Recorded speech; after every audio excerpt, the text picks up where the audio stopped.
Air defence system की नई खेप, भारतीय सेना की बढ़ती ताकत। स्वदेशी एयर डिफेंस सिस्टम, पाक चीन को भारी टेंशन।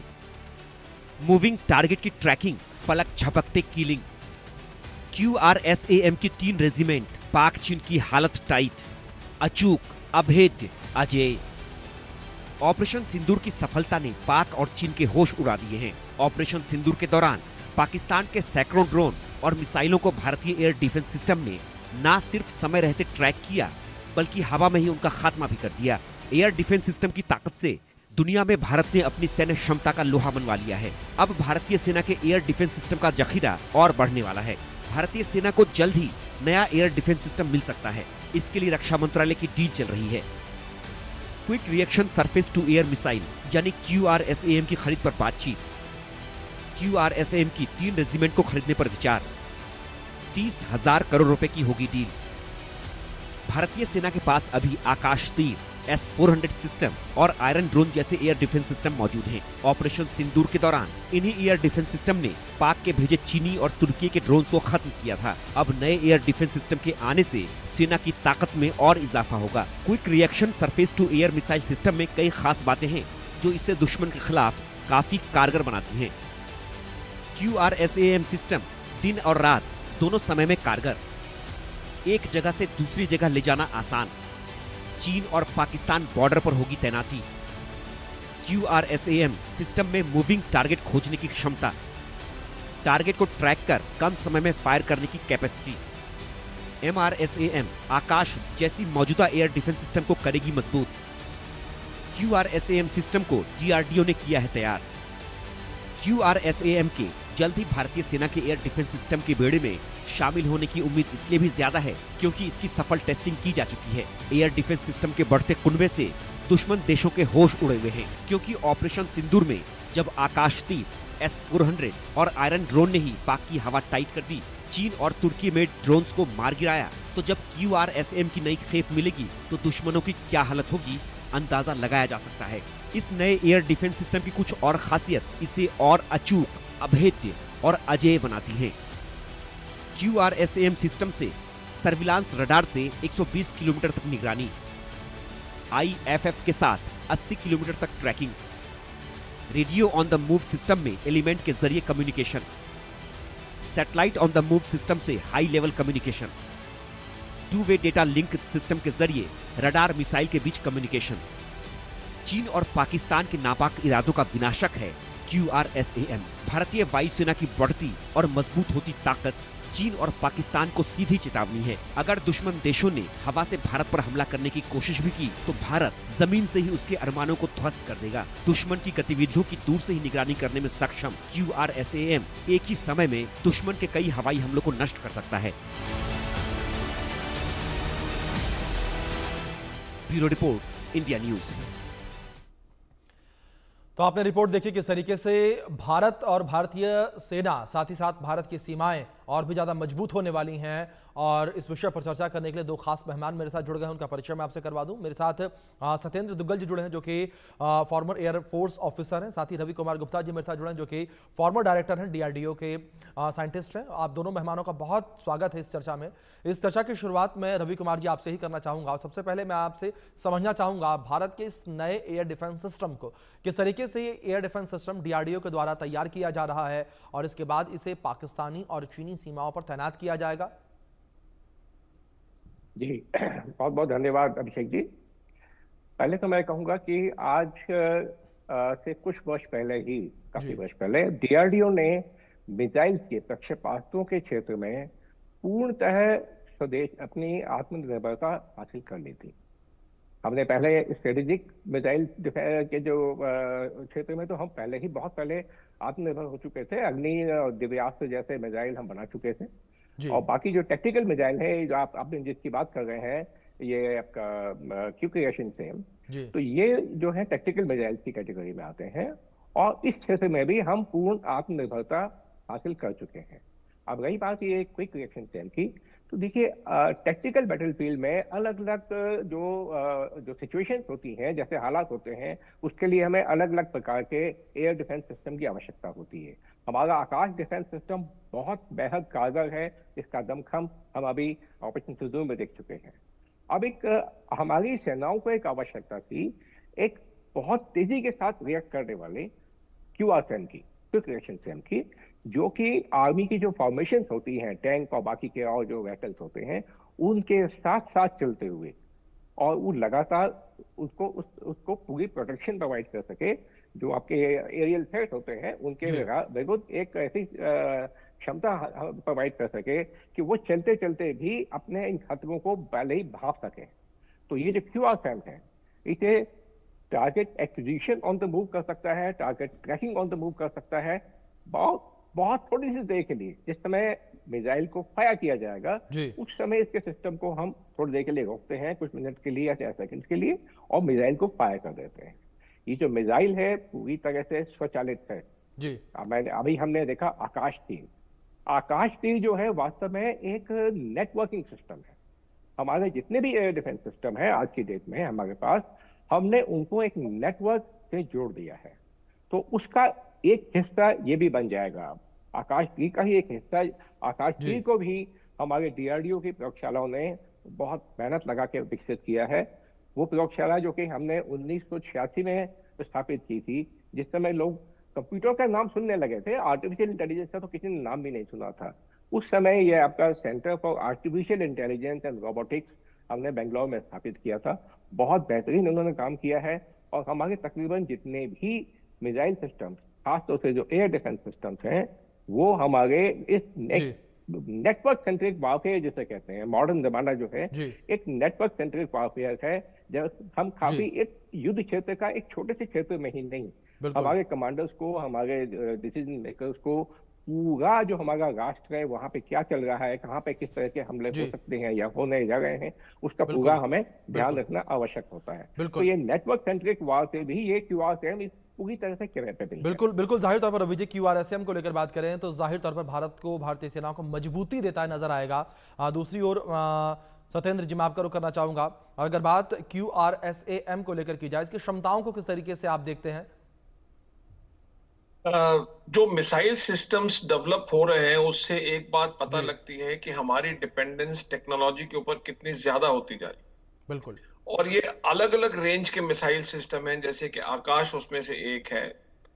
तो ये एक शॉर्ट रेंज सिस्टम है जिसे कि जो कि 360 डिग्रीज घूम सकता है। कुछ इंपॉर्टेंट बेसिक चीजें जो ध्यान रखने वाली वो ये हैं, बेसिकली जो क्यूआरएसएम क्विक रिएक्शन जो surface to air missile system है, ये प्राइमरली इंडियन आर्मी के लिए बनाया जा रहा है, जो कि ट्रक पर चढ़ाकर और उसे जगह तक ले जाया जा सकता है, ताकि ये उतने रेंज से फायर कर सके।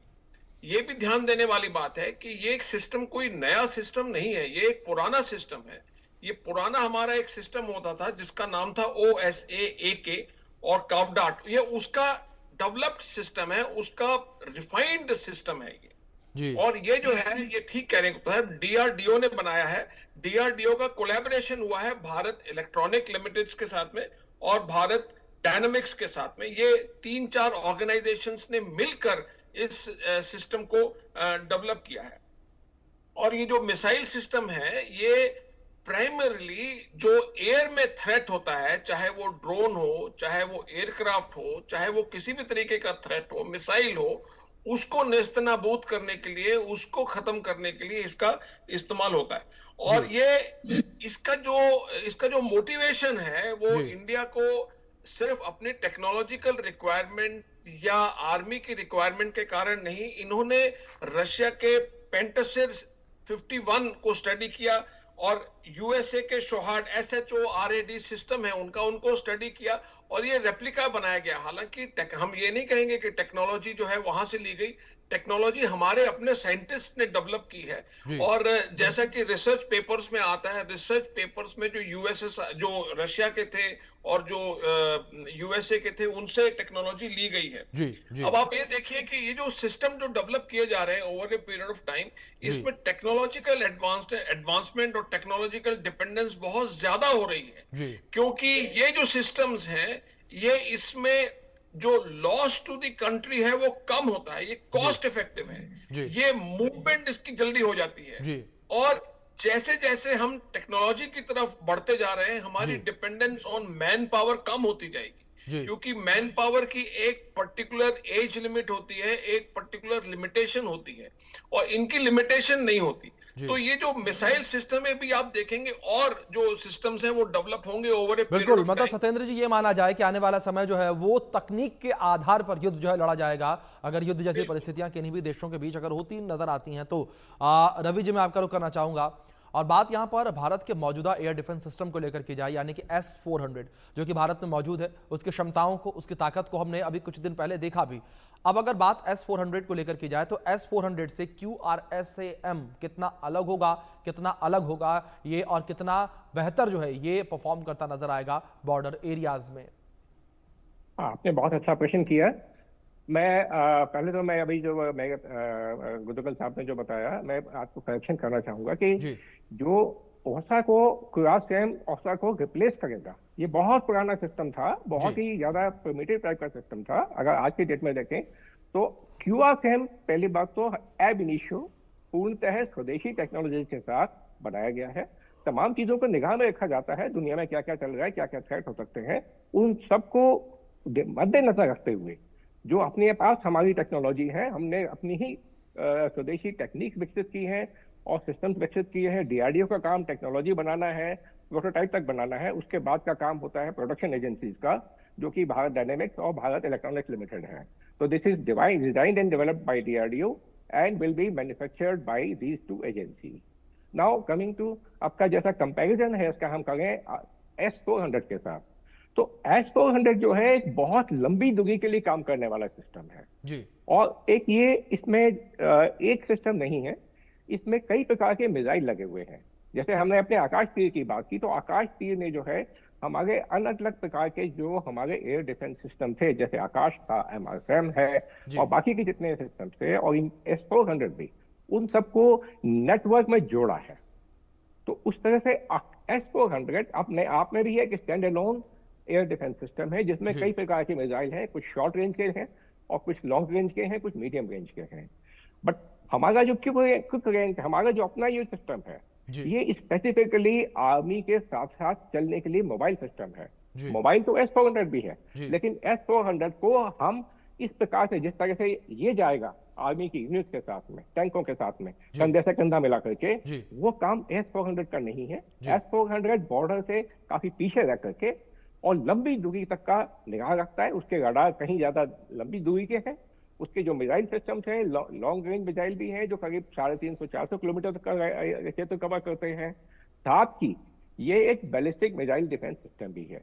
DRDO ने जो अपना बैलिस्टिक मिसाइल डिफेंस सिस्टम बनाया है, वो अपने आप में एक stand alone ballistic missile defence system है, जो कि अपने आप में पूरी तरह सक्षम है किसी भी प्रकार के जो बैलिस्टिक मिसाइल होते हैं, अपने लगभग जैसे कहते हैं 5000 तक किलोमीटर तक से दूर से जो छोड़े गए मिसाइल हैं, हमारा अपना स्वदेशी बैलिस्टिक मिसाइल डिफेंस सिस्टम उन सबको ध्वस्त करने में, बीच में रोकने में, काटने में मतलब रवि जी, यहाँ ये माना जाए कि S-400 जो है वो अपने क्षेत्र में बेहतर, और अगर QRSAM को लेकर बात की जाए तो वो अपने क्षेत्र में अलग से काफी बेहतर है, और जिसे इजीली ट्रांसपोर्ट भी जो है वो किया जा सकता है। सत्येंद्र जी, मैं आपका रुख करना चाहूंगा, और अगर बात की जाए यहाँ पर QRSAM के इस्तेमाल को लेकर, किस तरीके से आप देखते हैं कि इसका इस्तेमाल होता हुआ नजर आएगा? वायुसेना जो है वो किस तरीके से इसको इस्तेमाल करेगी, और वायुसेना के लिए कितना आसान होगा इसे इस्तेमाल करना ऐसी दशा में जब इसे इजीली ट्रांसपोर्ट किया जा सकता है एक लोकेशन से दूसरी लोकेशन पर?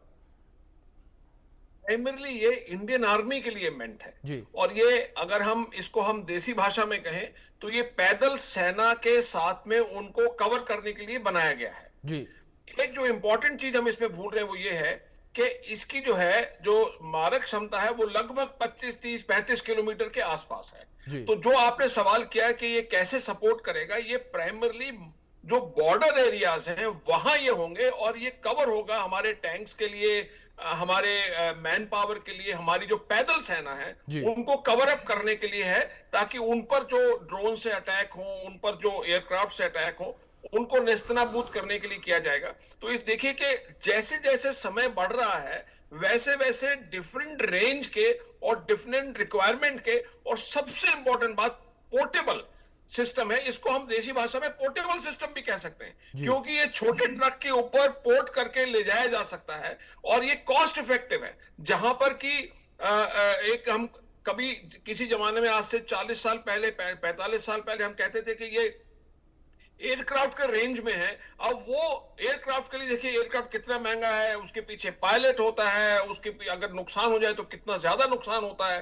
तो ये जो है ये अब धीरे धीरे इस तरीके की जो क्षमता है जो उन चीजों को रिप्लेस करती जा रही है। जो हमारे जो जियोपॉलिटिकल सिस्टम है, जैसे आप कह रहे हैं कि हमारे प्राइमरली दो, हम कहते हैं कि दो तरफ हमारे बड़े दुश्मन है, एक तो पाकिस्तान है और दूसरी तरफ चाइना है। तो पाकिस्तान के केस में ये ज्यादा इफेक्टिव होगा, क्योंकि अभी ये इसलिए एम बनाया जा रहा है कि ये पाकिस्तान के तरफ जो है वो इशारा करता है। चाइना का रेंज थोड़ा बड़ा हो जाता है, वहां दूसरे मिसाइल सिस्टम जो है वो लगाए जाएंगे जी।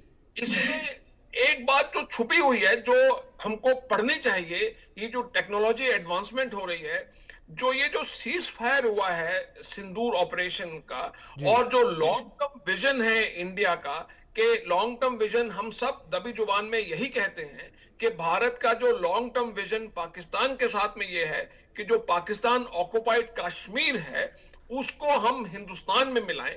और ये बार बार हिंदुस्तान कह भी चुका है कि इनका टेररिज्म तभी खत्म होगा जब हम पाकिस्तान ऑक्युपाइड कश्मीर में से पीओ हटा दे, पाकिस्तान ऑक्युपाइड हटा दे और उसको इंडियन कश्मीर बन जाए। उसके लिए मिसाइल सिस्टम बहुत फायदेमंद होगा, क्योंकि ये शॉर्ट रेंज में पोर्टेबल ले जाकर वहां पर जो उनके जो टेररिस्ट कैंप हैं या जो उनके निशाने हैं उन पर निशाना साधा जा सके। बिकॉज ये चाइना के केस में उतना इफेक्टिव नहीं होगा, बिकॉज चाइना फिर भी एक पहाड़ी इलाका है और एक डिफरेंट टेरेन है, वहां की टेरेन भी बिल्कुल डिफरेंट है डिस्टेंस के अलावा। तो ये प्राइमरली ये जो एम है ये लॉन्ग टर्म के, और जो हमारा जियोपॉलिटिकल सिस्टम आसपास आप देख रहे हैं, जो हम लड़ाई देख रहे हैं जो यूक्रेन और यूएसएसआर में हो रही है, ये इंपॉर्टेंट पॉइंट मैं आपको बताना चाहता था जी। बिल्कुल, किस तरीके से यूक्रेन ने अपनी डिपेंडेंस मैन पावर के ऊपर कम कर दी है और टेक्नोलॉजी के ऊपर ज्यादा कर दी। अब आप देखिए यूक्रेन में पैदल सेना तो बची ही नहीं है, वहां पर उनके पास में या तो बूढ़े हैं या लेडीज हैं, वहां पर वो तो बहुत ही मतलब वहां पर मैन पावर तो है ही नहीं। तो जिस तरीके से यूक्रेन अपने टेक्नोलॉजी का एडवांसमेंट करके मैक्सिमम यूटिलाइजेशन करके वो रशिया को नुकसान पहुंचा रहा है, वहां से कुछ सबक सीख लेने वाली बातें हैं हिंदुस्तान। बिल्कुल ठीक कहा आपने कि अब जमाना जो है वो टेक्नोलॉजी का है, युद्ध जो है वो आदमी और आदमी के द्वारा नहीं